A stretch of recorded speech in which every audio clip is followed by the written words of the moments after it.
समुद्र में तूफान आया था। लहरें चीख रही थीं, हवा कांप रही थी और रात जैसे पूरी दुनिया को निगल रही थी। लकड़ी का पुराना जहाज प्रिंसेस ऑफ इंडियन ओशन हवा और पानी के बीच कांपते हुए संघर्ष कर रहा था। जहाज पर कुल 50 लोग सवार थे, 49 पुरुष और सिर्फ एक महिला जिसका नाम था सुमेधा। सुमेधा 28 साल की थी, शांत स्वभाव की और एक वैज्ञानिक थी। वो समुद्री जीव जंतुओं पर शोध करने जा रही थी।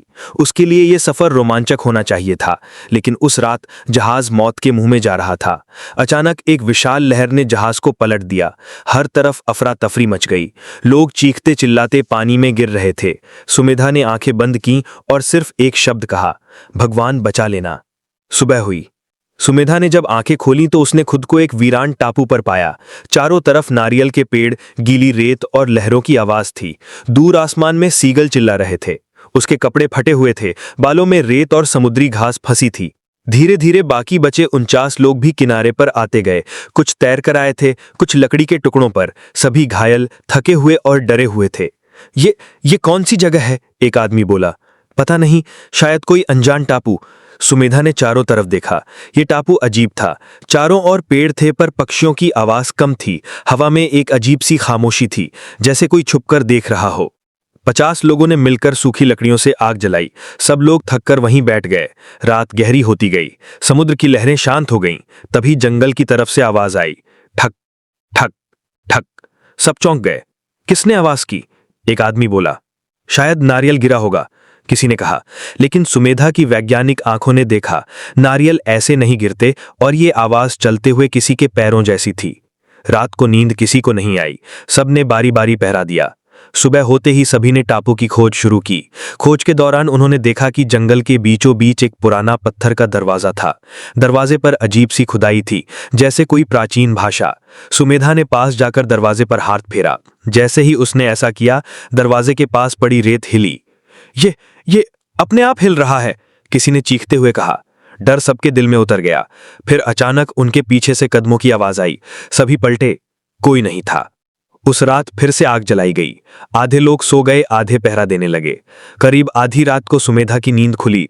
उसने देखा कि आग बुझ चुकी थी और 49 में से एक आदमी गायब था। सिर्फ रेत पर उसके पैरों के निशान थे, जो सीधे जंगल की तरफ जाते थे और फिर अचानक गायब हो जाते थे। सुमेधा ने महसूस किया कि टापू पर कोई और भी है, जो इंसान नहीं। सुबह होते ही सब लोग घबराए हुए थे। अब केवल 49 लोग बचे थे। उन्होंने मिलकर तय किया कि जंगल के उस पत्थर वाले दरवाजे को खोलना होगा। सुमेधा ने दरवाजे के पास गई और देखा कि रेत में मानव खोपड़ियां आधी गड़ी हुई थीं। उसकी सांस रुक गई। ये टापू इंसानों का कब्रिस्तान है, उसने कहा। जैसे ही उसने दरवाजे को धक्का दिया, दरवाजा अपने आप खुल गया। अंदर अंधेरा था। सब लोग टॉर्च लेकर अंदर गए। गुफा की दीवारों पर अजीब सी पेंटिंग्स थीं। इंसान आते हैं, कोई काला साया उन्हें पकड़ता है और फिर खोपड़ियां बन जाती हैं। अचानक गुफा में ठंडी हवा चली। पीछे से दरवाजा अपने आप बंद हो गया। सब लोग चीख पड़े। गुफा के बीचों बीच एक काला पानी का तालाब था। उसके ऊपर धुंध तैर रही थी। अचानक पानी में बुलबुले उठने लगे और एक काली परछाई धीरे धीरे ऊपर आई। उसने गूंजती आवाज में कहा, तुम सबको यहां नहीं आना चाहिए था। सभी 49 पुरुष डर से कांप गए। जो भी इस टापू पर आता है वो लौटकर नहीं जाता, काले साये ने कहा और एक आदमी को पकड़कर पानी में खींच लिया। उसकी चीख गुफा में गूंजती रही। सुमेधा ने साहस जुटाकर पूछा, तुम हमें क्यों मार रहे हो? साया बोला, सदियों पहले यहां मेरी रियासत थी। समुद्री लुटेरों ने मुझे मार दिया।